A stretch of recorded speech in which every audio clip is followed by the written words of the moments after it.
the things I've been working on with him have been working. So there's that.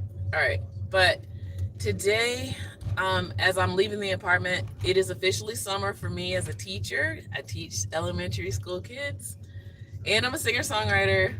I was that before I became a teacher. Saying, but I am beginning to officially digitize my songbook.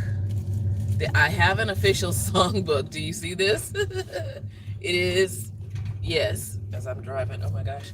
Like, there's like back in the 80s or whatever, 80s and 90s, everybody had like the slam books or whatever. Oh, this fell out. Sorry. I was always, as they call it, what people call it now, like it says I am an artist. Um,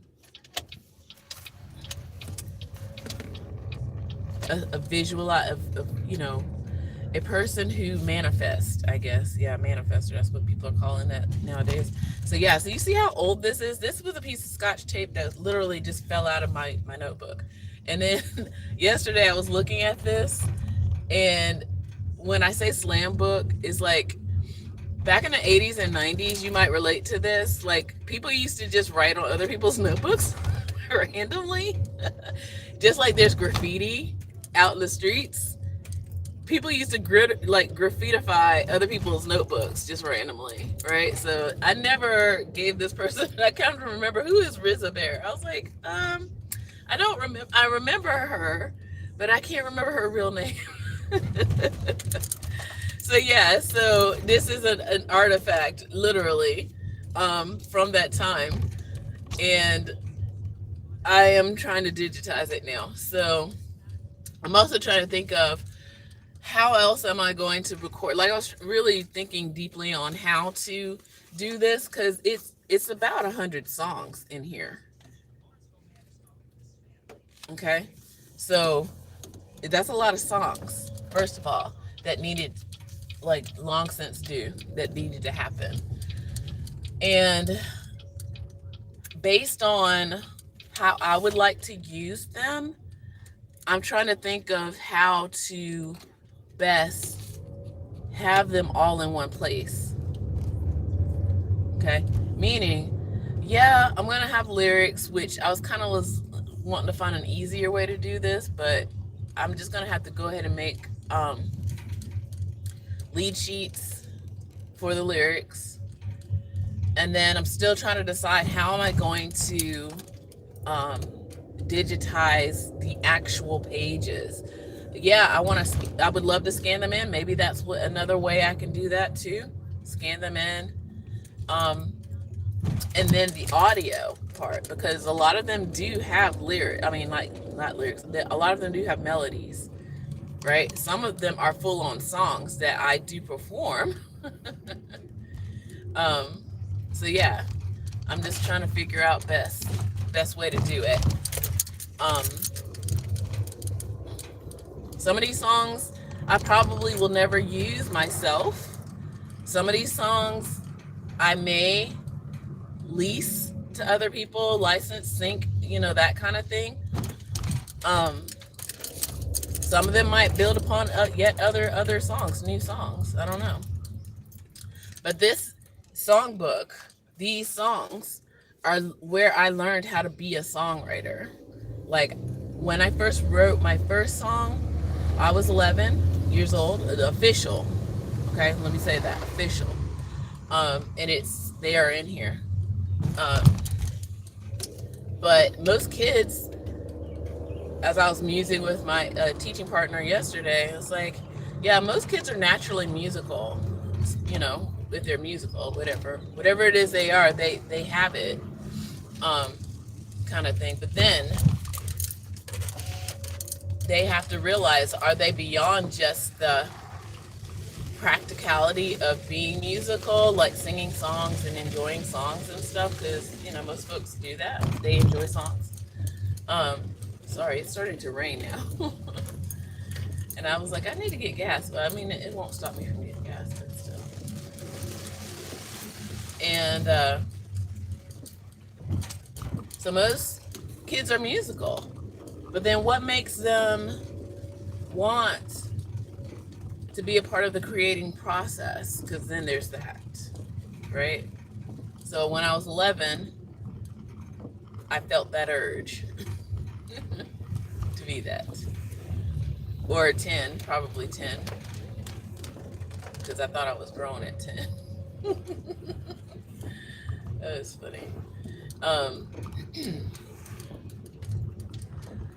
so yeah, I started writing songs. So I started having all these emotions and feelings and things, and I was like, I need to get these out. So I was already a journaler, by the way. That's the other thing. I had a diary. I still have it. I think I first started writing stuff in my diary again right about 10 years old and stuff like that, having any emotions and all the things. Um, so the songwriting was very autobiographical. That's the other thing. That I'm just kind of like, last night going through some of them, I was like, oh my gosh, I was a depressed child. But yeah, I was a depressed child. I'm just gonna be honest. A lot to be depressed about. See, there's the light. So I'm almost there. I'm actually need to turn around to get to the side I want to get to the gas station.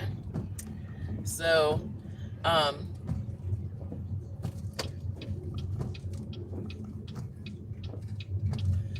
I'm going through these songs, and that's one of the reasons why I would be like, I don't think I would ever perform these in public, because I really do feel the power of music, and that's the other thing that I'll be talking about as I, digitize this library. I don't want to showcase a lot of them here, only because I also have a strong sense of, um, I don't know, how can I explain this? I believe that artists should be compensated. Okay? That's what I grew up like eventually realizing, the power of art. Art is a powerful force. And I think too many times a lot of people give away their power thinking that somebody else is going to help wield their power. And um, that's not okay, because in the at least the United States, like, we don't compensate artists, musicians the way that we should or could. It's getting better, I guess, but for the most part, we could be doing a lot better job. Sorry, as I pull up now to this gas station. Um, so as you might already know, there's a lot of piracy going on right now in social media and on the internet. Piracy, I kind of saw it happening even when I was giving music lessons. Like, I stopped at 2020 because of 2020. I was giving music lessons and things like that. And then I was also giving advice to people who was, breaking out into the world as a songwriter, dealing with people who are producers. Um, Hello, Izzy, out there. Hi, Izzy. So I'm gonna end this really soon. But yeah, this is my actual songbook. Actual songbook. I'm trying to see, like, hold on. Let me open it up. Like, do you see that tape? The tape fell off. Um, and I showed the tape thing. I'll put it back on there, I guess. But this is my table of contents in my notebook. That's my catalog. That it's a real thing, okay? So it even has whiteout on it. Look, there's whiteout.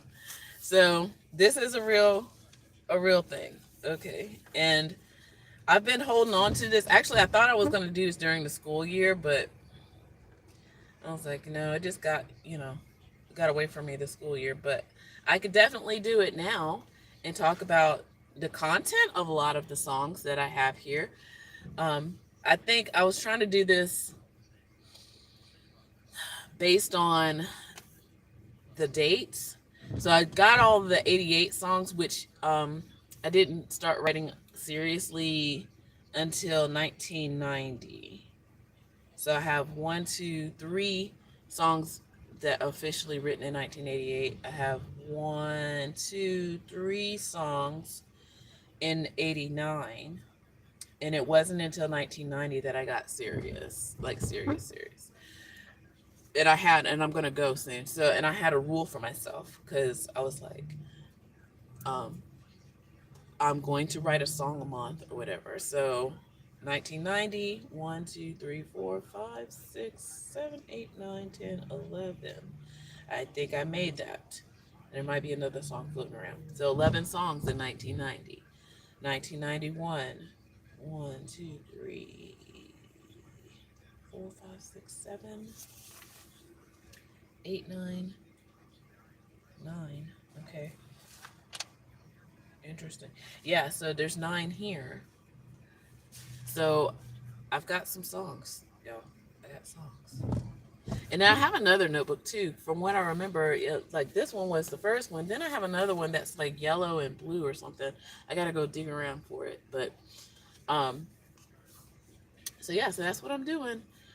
And revisiting the times of my youth and the themes around it because I've already written these other songs that are based on a children's story, but the reason why is children's story that's meant for kids who are probably between ages 8 to 12. There's no songs for kids of that age. Like, and this is what I really mean by that, and I am definitely going to go. So, even though people talk about Kids Bop is not for kids. They've kidified it, but it's not for kids. This is, as I'm starting to learn more about publishing and things like that, this is another way to get kids to be fans of the original work, just kidifying it. They already know the melody, so by the time they get old enough, if their parents are, those kind of parents, not letting their kid hear the original songs, but nowadays everybody's hearing everything, and that's a, I'm gonna be honest on that. I'm not a big fan of that per se, especially without parental guidance around it. Okay, I'm not saying don't listen, but right now I think a lot of times people are letting their kids be raised by media without guidance around media. So, yeah. So Kids Bop is just kidified grown folks music or teenager music. So, but kids need kids music that's not baby music either. So that's the other end, right? Where they're just starting to learn because in literature, I've said this for years. In literature, they got it. They've got, and it still needs to be adjusted just a little bit more. But there's children's books, kids books that address really interesting, serious topics. Um, Music is still lacking. Okay, so there's baby music on teaching kids how to be nice and how to be kind, blah blah blah, whatever, whatever. But then all of a sudden, then there's teenager music, some written by teenagers, talk about like fitting in and all this other stuff. But there's more. There's more stuff than just that, right? And I think it takes the nuance of somebody who was there, obsessions and weird stuff that wasn't what everybody else was into because I wasn't trying to be popular. I wasn't trying to be like a part of everybody else. I already knew I was different, right? I just wanted, from what I saw from some of these songs, safety and understanding. Safety and understanding. Yeah, that's all I wanted. Um, so yeah, so I'll talk about these things, and the thing is, I I could see how I grew as a songwriter lyrically. Hold on, let me just uh yeah, there's a lot of sad stuff here. All right. Oh yeah, found the song. Okay, I need to put this in for the 88s, but I'm gonna make this a bookmark. um, crushes that I had, friendships that never were. So this song's called Courage to Love Me. Yeah, very musical theater. That's kind of what I get out of this for some reason. I was definitely a pop writer, into pop music. Okay. And this one, I like. I know this one eventually.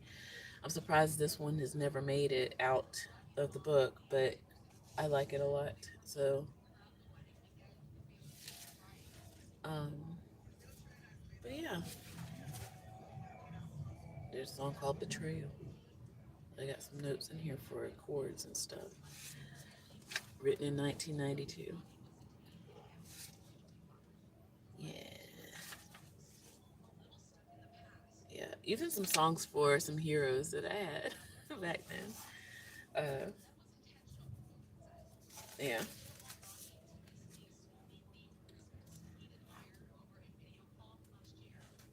Kind of a little, I don't know, some dancey, that could be some dancey, gothy dancey stuff here.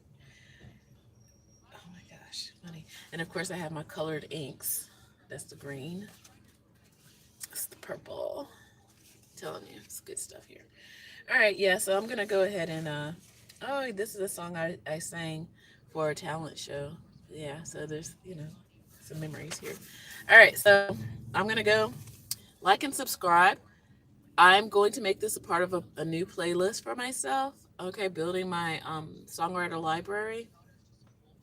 Like I said, a lot of interesting things might be coming in store because I also wrote short stories when I was younger too. So I might be pulling that notebook out also and talking about it, um, and maybe make some of those things public for certain people who are interested. Okay, so yeah, so this is the thing. This is it. All right, gotta get my gas. All right, see you later. Bye. Like and subscribe. I'm Nerd Queen. Oh yeah, wait. Since I do have music, this is my debut. I'm also in a band. This is our band's latest release.